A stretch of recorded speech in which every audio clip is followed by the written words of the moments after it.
नमस्कार दोस्तों, ओम श्री गणेशाय नमः।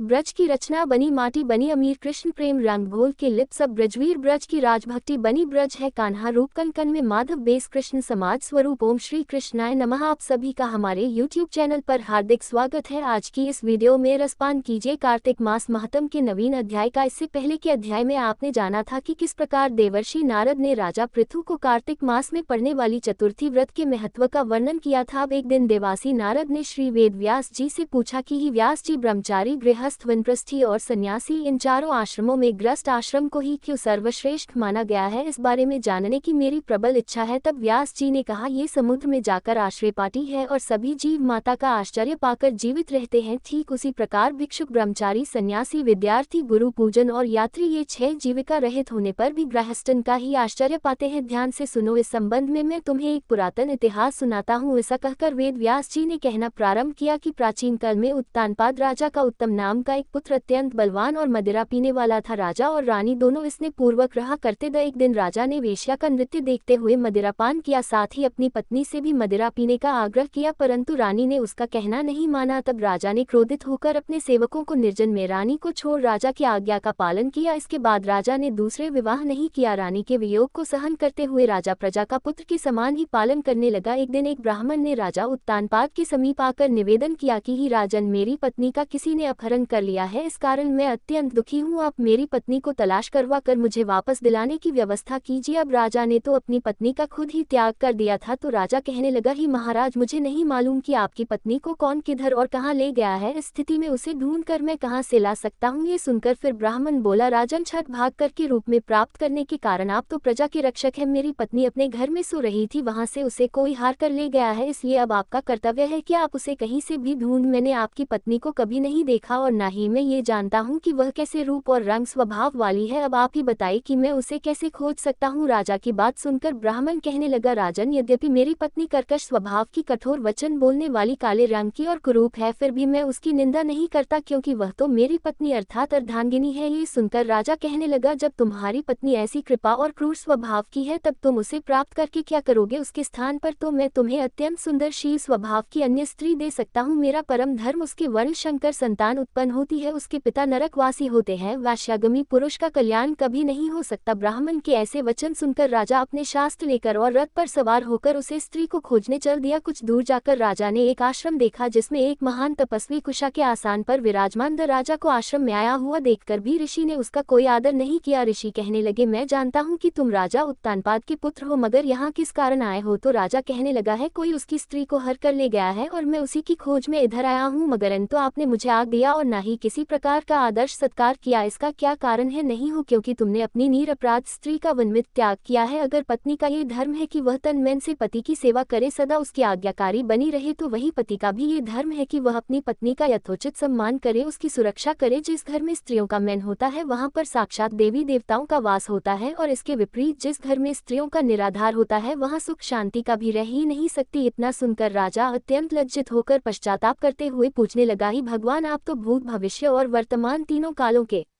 जानने वाले हैं, इसलिए कृपा करके बताइए कि ब्राह्मण की पत्नी को हरकर कौन, क्यों और कहाँ ले गया है? इसको हरकर उत्पलावृत वन में ले तुम उसे ढूंढकर ब्राह्मण का सहयोग करो। ये सुनकर राजा मुनि को प्रणाम करके अपने रथ पर सवार होकर उत्पलावृत वन में जा पहुंचा। वह जाकर राजा ने देखा कि एक स्त्री ब्लू पत्र खा रही है। ब्राह्मण ने जैसा जैसा बताया था, ठीक वैसा ही रंग रूप देखकर राजा ने उसे स्त्री को तुरंत पहचान लिया और सोचा कि यही हो ना हो ब्राह्मण की पत्नी है। राजा ने उसे स्त्री से कहा, ही कल्याणी, तुम कौन हो और इस क्यों आए हो? तभी ब्राह्मणी बोली, मैं अचरित्र की पुत्री और विलास पुत्र की पत्नी हूँ। मैं तो अपने घर में सो रही थी, महाराज की बालक नामक एक रक्षा मुझे अपहरण करके यहाँ ले आया, प्रयास किया है। इतना होने पर भी अपने पति के वियोग के कारण मैं अतीत दुखी हूँ। राजा ने पूछा, ही ब्राह्मणी, तो बताओ फिर रक्षा इस समय कहाँ स्थान पर गया है? जब राजा ब्राह्मणी द्वारा बताए गए स्थान पर पहुंचा तो रक्षा देखते ही राजा के चरणों में गिर कर बोला, राजन, बताए मेरे लिए क्या किया है? राजा कहने लगा, अरे निशाचर, तू ब्राह्मण को हर कर क्यों लाया है? अगर तू इसके साथ विवाह ही करना चाहता है तो ये तो अतीत कृपा है और अगर तेरी इसे खाने की इच्छा है तो वैसा का है। तब वह रक्षा कहने लगा, राजन मेरे घर में अनेक रूपवती आश्रय हैं, उनके अलावा मैंने कभी किसी अन्य स्त्री से भोग की इच्छा नहीं। मैं मांस भाषण करता हूँ, मैं तो इस समय अपने पूर्व जन्म के पापों का प्रायश्चित कर रहा हूँ। इस ब्राह्मणी का पति रक्षण को मरने का मंत्र जानता है। जब हम यज्ञ का अन्य ग्रहण करने के लिए जाते हैं तो वह हमको भाग देता है, क्योंकि यागों का आचार्य वही बनता था। इसी कारण उसे ब्राह्मण को दुख देने के लिए ही मैं उसकी पत्नी को हर कर ले आया हूँ। शास्त्रों के नियमानुसार स्त्री के बिना पुरुष को धार्मिक कर्म करने का अधिकार नहीं है, इसलिए अभय यज्ञ में आचार्य नहीं बनता। रक्षा के यह वचन सुनकर अब राजा ने मन में विचार किया कि यह भी तो पक्ष रूप से मेरी ही निंदा कर रहा है। अब राजा को समझ में आया कि उसे वैन में मुनि ने मुझे आर्घ्य क्यों नहीं दिया, मेरा आदर सम्मान क्यों नहीं किया। तब राजा को विचार मग्न देखकर वे रक्षा कहने लगा, राजा मैं आपकी हर आज्ञा का पालन करूंगा, आप आगे दीजिए। ऐसा कहकर वह रक्षा हाथ जोड़कर खड़ा हो गया। राजा ने कहा, यह निशाचर, तुम इस ब्राह्मणी को तुरंत इसके घर पहुंचा दो और उसके बाद जब भी मैं याद करूं तो मेरे पास से जाना। इतना सुनते ही वह रक्षा ब्राह्मणी को लेकर उसके घर छोड़ने के लिए चला गया। इसके बाद राजा विचारने लगा कि मैंने अपने निर्दोष पत्नी को घर से निकाला है, इसलिए अब मैं कौन सा ऐसा पुण्य कर्म करूं जिससे मुझे इस पाप से मुक्ति मिल जाए। तब राजा ने पुनः उन्हीं मुनि के पास जाकर उनसे उपाय पूछा। मुनि ने कहा, ही राजा, पुरुष के लिए स्त्री धर्म अर्थ काम और मोक्ष सब कुछ देने वाली है। इतना ही नहीं, पत्नी के बिना इस लोक और परलोक कहीं पर भी सुख की प्राप्ति नहीं हो सकती। पति पत्नी चाहे कैसी कृपा मूर्ख, रोगी, दरिद्र या खोटे स्वभाव वाली क्यों ना हो, पुरुष को सदा उसका सम्मान ही करना चाहिए। मुनि की बात सुनकर अब राजा को अपनी गलती का भारी पश्चाताप होने लगा। पश्चाताप करते हुए राजा ने कहा, ही मुनि, मैंने तो अपनी निर्दोष पतिव्रता पत्नी को त्याग दिया है, इसलिए अब मुझे क्या करना चाहिए। मुनि ने कहा, ही राजन, तुम्हारी पत्नी को अकेली वैन में घूमते हुए देखकर शाटापाट नामक एक नाग उसे पतालोक में लेकर गया है। उसे नाग की नंदा नाम की कन्या है जिसने उसको घर में छुपा कर रखा है। ये सुनकर राजा वहां से अपने घर आया तो ब्राह्मण को पत्नी सहित अपने महल में देखकर वह अत्यंत प्रसन्न हुआ। इसके बाद राजा ने जैसे ही ब्लॉक रक्षा को याद किया वह तुरंत उपस्थित हो गया का आदेश दिया। आज्ञा मिलते कहा, ही राजा, पृथ्वी ग्रस्त आश्रम महतम हमने तुमको विस्तार पूर्वक क्या अब और क्या सुनना चाहते हो तो कहो। राजा पृथु ने देवर्षि नारद से जो कुछ भी सुनने का आग्रह किया उसका वृतांत आप आगे आने वाले अध्याय में सुनेंगे और उम्मीद करती हूँ हर बार की तरह आज की यह वीडियो भी आपको पसंद आई होगी। इससे पहले की वीडियो को भी ढेर सारा प्यार देने के लिए आपका हार्दिक आभार।